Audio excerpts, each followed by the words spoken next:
You ask Tiger to solve. This deals with linear equations with one unknown. The final result is x equals 4. Let's solve it step by step. Simplify the expression.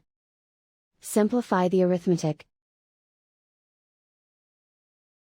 Group all constants on the right side of the equation. Subtract 4 from both sides. Simplify the arithmetic.